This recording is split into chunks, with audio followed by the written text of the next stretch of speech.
देवकी परमानंद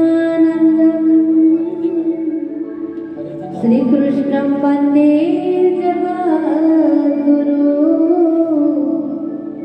श्री कृष्ण वंदे जगद्गुरु श्री कृष्ण वंदे जगद्गुरु गुरुर्ब्रह्मा गुरुर्विष्णु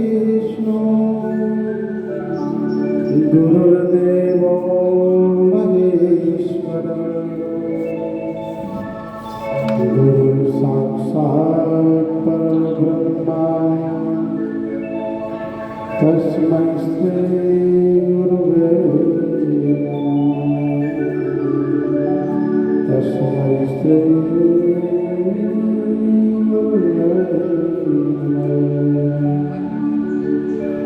સૌને જય શ્રી કૃષ્ણ, બધાને રામ રામ, જય માતાજી. એવા સ્વર્ગીય વિરેન્દ્રભાઈ યશવંતભાઈ ગાંધી આજે આપણને છોડી અને અનંતની યાત્રાએ ચાલી રહ્યા છે. એમણે આપેલો સંસ્કાર વારસો એ આપણા જીવનમાં હયાત હશે. આપણને દુઃખ તો ઘણું થાય, કારણ કે સ્વજન આપણું પોતાનું સ્વજન હોય ને દુઃખ થાય, પણ એના સંસ્મરણ અને એમણે આપેલો વારસો આપણા જીવનમાં હયાત હશે. અને જે જન્મે છે એનું મૃત્યુ ચોક્કસ નક્કી છે, અને જે મરે છે એનો જન્મ પણ નક્કી છે. મર્યા પછી જન્મ નક્કી જ છે. સંસ્કૃત શ્લોકમાં આપણે ગાઈએ છીએ ને, પુનરપી જન્મમ પુનરપી મરણમ પુનરપી જન્મી જઠર સાહેબ. આપણા કર્મ પ્રમાણે આપણને ફરી જન્મીને જઠરમાં ફરી અવતાર મળે જ છે.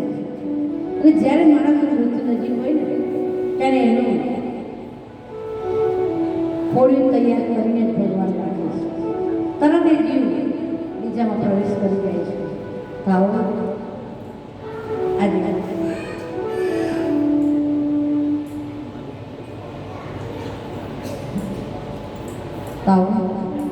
આપણે સૌ સાથે મળીને વિરેન્દ્રભાઈને ભજન ધૂન કીર્તન દ્વારા અને શ્રદ્ધાંજલિ અર્પણ કરશું. તો ખૂબ શાંતિ રાખજો, કારણ કે સફેદ કપડાં આપણે પહેરીને આવ્યા. સફેદ કપડાનો અર્થ અને શાંતિ. બિલકુલ વાતો ન કરશો, અને જેટલું બને ને એટલું ભગવાન જે બી ઈશ્વરમાં માનતા હોય એનું સ્મરણ કરજો, તે જીવને શાંતિ મળશે. આવો કાર્યક્રમની શરૂઆત કરીએ. વિઘ્નેશ્વરા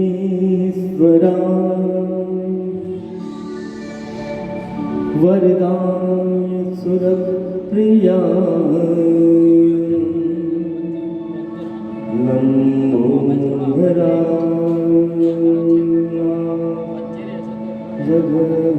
જગદંબિકા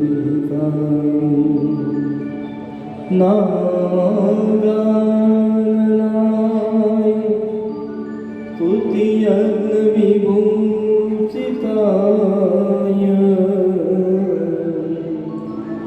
ગૌરીસુતાય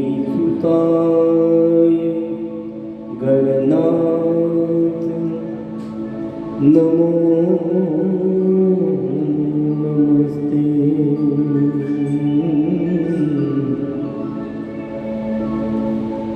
નમો નમસ્તે. સરસ્વતી માં સુરદીજીએ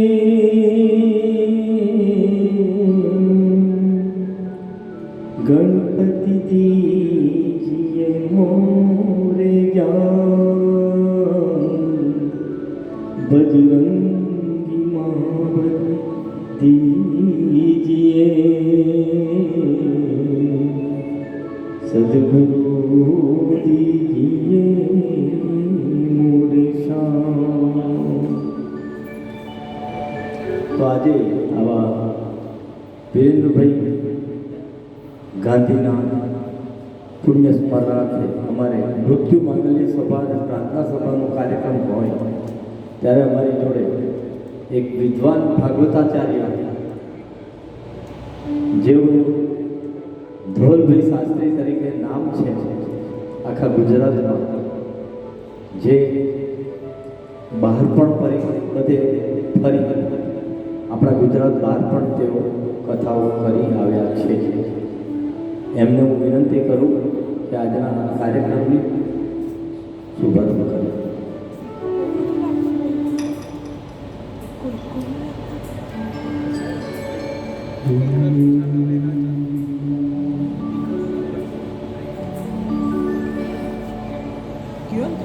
અસત્યના સદગમ્ય તમે સૌ માણસો દીર્ઘ ગયો મૃત્યુમાં અમરત્વ જીવ પરમાત્માના ચરણમાં પ્રાર્થના કરે છે. અસત્યમાંથી ભગવાન તમને સતમાં લઈ જાઓ,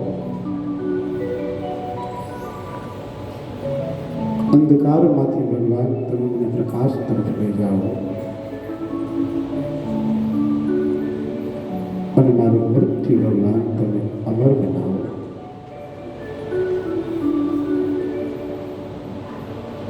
ઈશ્વર યા પરમ તત્વ જીવનો જ્યારે જન્મ થાય છે ત્યારે મૃત્યુ નિશ્ચિત છે.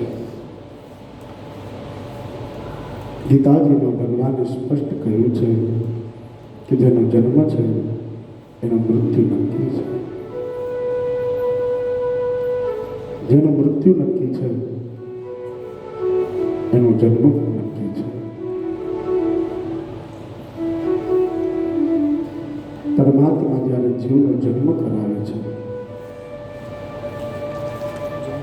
ત્યારે એ જીવાત્માની તમામ જવાબદારી ઈશ્વરના હાથમાં છે.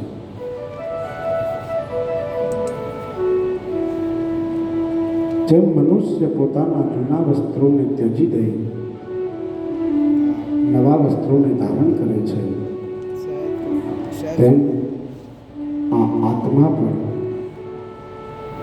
પોતે જૂનો દેહ ત્યજી દઈ નવો દેહ ધારણ કરે છે.